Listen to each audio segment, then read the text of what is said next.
Right now, I'm showing you a water vapor loop of Milton. This was from about 5 o'clock yesterday evening to currently this morning. And you can see that the storm has undergone a lot of changes in the last 12 hours or so, 12, 16 hours.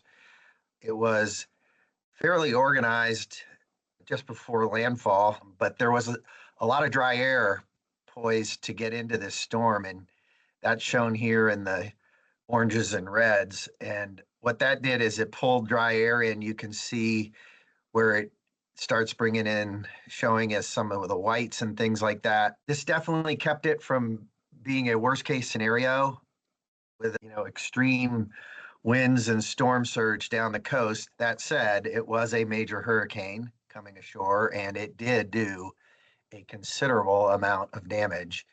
The worst storm surge was in this area of the Florida coast. The storm center essentially went ashore right here, so the worst storm surge being on the south side of that storm.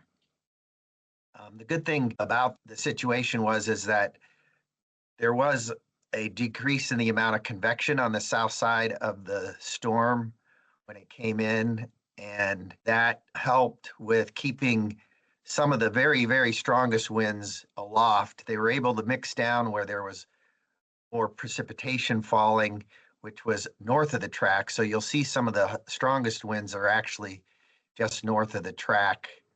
One thing of note at the beginning of this loop, you'll see a very strong line of convection shown in the greens along the east coast of Florida here. And this was the line of storms that produced some very violent tornadoes on the east coast of Florida in one of the rain bands or feeder bands of the storm.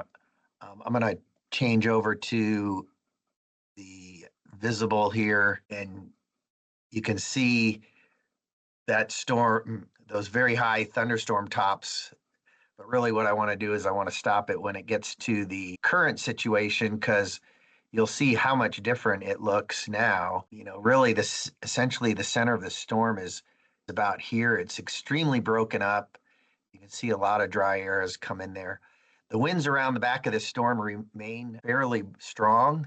So there still is strong wind gusts happening on the backside of this storm. This is the track and spheric maps. You can see the center has moved offshore as a weaker Category 1 storm, and it will become a tropical storm later this evening toward midnight or so. There still is some storm surge in these areas around Port Charlotte, Punta Gorda, down to Fort Myers.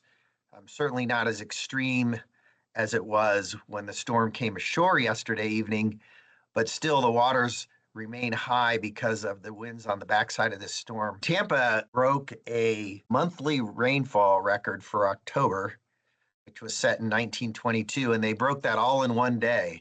So that's definitely a very good indication of how intense this storm was and how heavy the rainfall was as it came ashore, how much moisture it was bringing in. Also, tornadoes. There were many, many, many tornado warnings issued across Florida, most of them in the southern half, south of I-4. And these started about mid-morning yesterday, and they continued through the evening. Almost every storm that reached an appreciable strength produced a tornado warning. There was a lot of shear from this storm. Shear is the component that creates the spin that ultimately can create a tornado. You get winds coming in off the Atlantic side here, and with it getting friction from the land, it creates more of a spin. And then you get winds coming from this direction on the East Coast, and that creates a lot of shear and essentially a lot of rotation potential across Florida. So this was certainly a record day for Florida for tornadoes.